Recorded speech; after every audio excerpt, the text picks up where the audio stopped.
to Kingfisher dinner number 7. I'm Key. I'm Chef John. And as you noticed today, our set is a little bit different. We wanted to try something new, even though it's our second to last dinner. We wanted to invite you on a journey through our mindset when we're making these dishes. So let's start.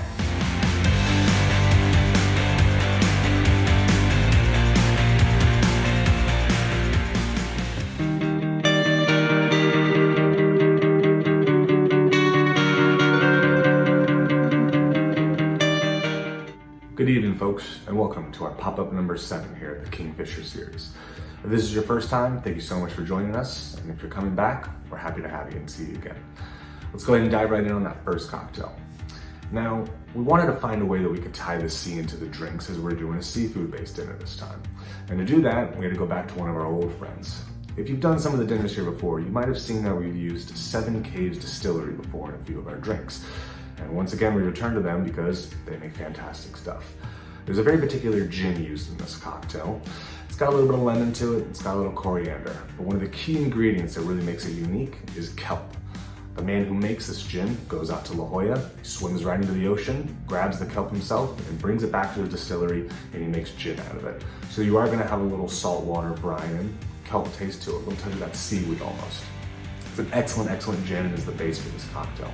We then add a little bit of lime juice to get that bright citrus. We add some Moscato Blanco vermouth. This particular type of vermouth is not a sweet vermouth or a dry vermouth. It's almost a combination between the two. Imagine if you had the dryness and the botanicals of a dry vermouth, but you had the sweetness of a sweet vermouth. The last thing we add is some good old fresh snow peas. We blend them up and turn them into a syrup to balance out against that lime juice. What you have is a very bright, green, salt-watery type cocktail to pair with your dish. Enjoy.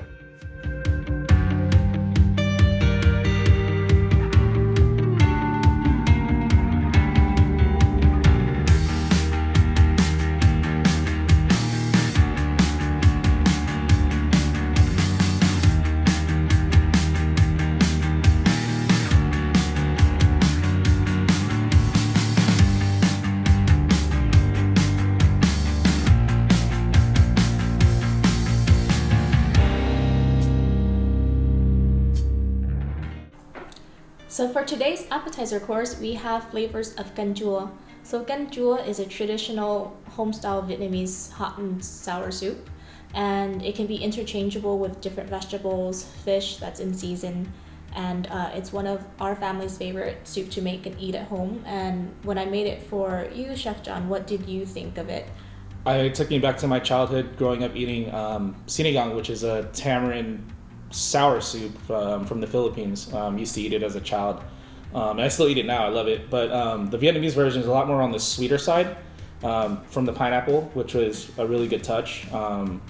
Super delicious. So your first course is Baja-based scallops with firefly squid, celery saltuse, a little bit of ogo, and grilled pineapple broth with a tamarind gelée to add that sour element to it. Mm-hmm. Yeah, I really love this dish because I really thought that the rice patty herb and the tamarind gelée just brought everything together and went full circle. Yeah. Even though we translated from a hot dish to a cold dish, I really felt that it stayed true to its natural element of a Chua, basically. And exactly.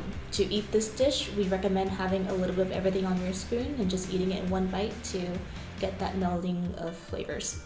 Enjoy.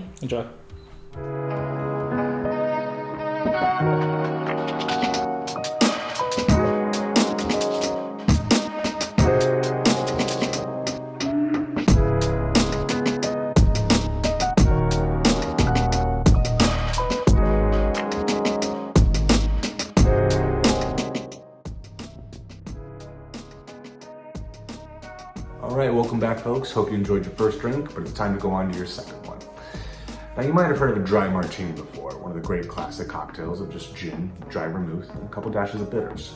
Well, we decided to use that as a starting point for this drink, but take it in a much different direction.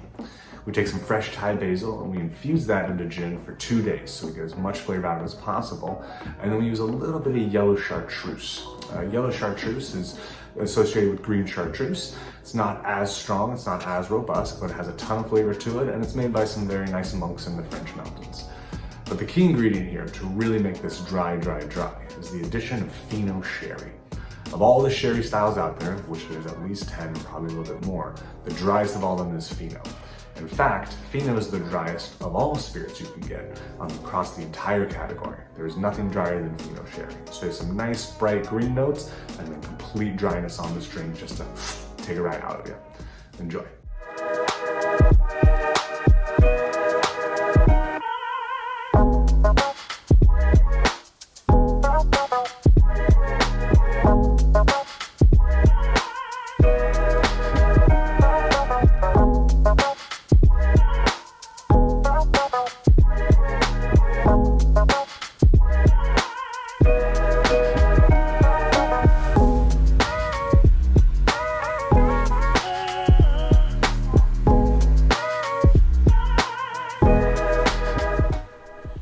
And welcome to our main entree course. Our main entree is going to be jaga lavong or jaga thanlong, and it is a traditional fish dish marinated in turmeric and dill. And this is something that you don't really find in Vietnamese ingredient, dill, as being a star of the dish. Yeah. So what did you think when I had the dish? It was, dill was just, I was like, dill? Like, it didn't translate to me as Vietnamese cuisine, but which it took me to the French side, right? So we did it with some local halibut. Stayed true to the marinade. Marinated in turmeric fish sauce, shallots, garlic, and dill. And I took a sauce. I made a French version, like a butter sauce basically, and used the same ingredients. So turmeric, dill, kind of repeat it again, but more like delicate, kind of coats the fish, nice, glaze on the fish. And then served over some springy vegetables. So pea tendrils, some Tokyo turnips, spring onions. That's pretty much it. Yeah.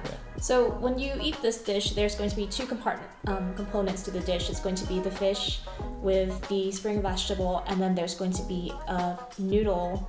It's a garlic noodles with tieto, which is basically Vietnamese purple shiso, and there's going to be a fish sauce.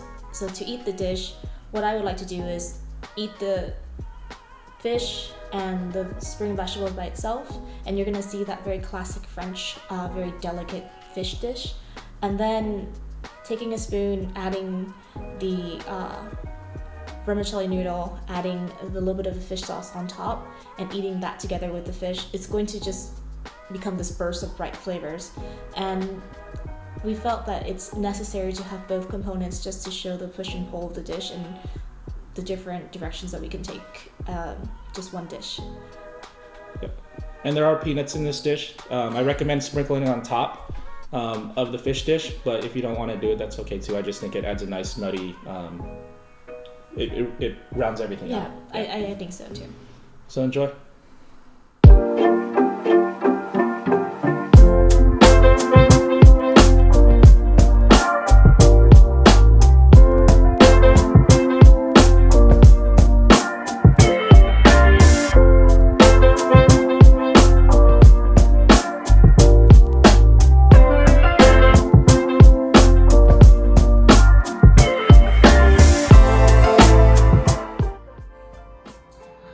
Folks, it is time for your last cocktail. Now, usually cocktails that come with dessert kind of fall into two categories. They're either just a cocktail that you could have at any time during the night, which you happen to be having with your dessert, or it's a cocktail specifically made to be a dessert cocktail. The second option is what we're doing with this one. We haven't really done this before in our previous dinner, so we're excited to try it out. It's a playoff of an old classic called a grasshopper. And a grasshopper has a ton of mint, a ton of chocolate, and some heavy cream to it. It tastes almost like an Andes candy if you ever had one of those before. We decided to take that classic cocktail and add some coconut to it to add a nice Southeast Asian flair to it. It is a little bit on the smaller side, but that's because it's a little bit more dense, a little bit more heavy, and it's meant to be a dessert. If you've ever eaten a full cake before, you kind of know that feeling afterwards, and we wanted to avoid that. But don't worry, this cocktail is definitely packing some booze, and you will feel it. Enjoy, and thank you so much for coming to us.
So that was the entree, and now we're moving on to dessert. And dessert, we've always been doing kind of like more classic Vietnamese dessert without any spin. So this one is called Pandan, and it is a layered pandan cake with a layer of pandan is tapioca and rice flour with pandan, and then coconut.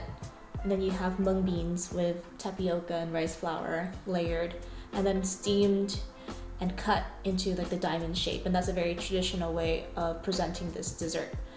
Yeah. And I know you were telling me that, in the Philippines there was something very similar to it. Yeah. Too. So the desserts in Vietnam, Vietnamese desserts are very similar to Filipino desserts. Our version would be like a layer of ube, a layer of coconut, and then like a random orange color. But this one is obviously green and white, but very similar and nostalgic. A nostalgic dessert, good texture. Again, takes me back to my childhood, which is always good. Yeah. So that is it for this 7th dinner. We hope you enjoyed it, and we hope to see you on our last dinner, which is going to be the pop-up number 8. Yeah. And as well, with this format going on, we'd like to invite you to like and subscribe to us, as we're going to make more videos showing you our adventure making the Kingfisher menu and our train of thought, and just us becoming a brick and mortar. So we hope for your support, and thank you so much for tuning in. Have a wonderful night. Yep, thank you. Genuinely from the Kingfisher team, thank you for your support, and we enjoy. We're really excited to cook for you guys and have you in our home, for sure.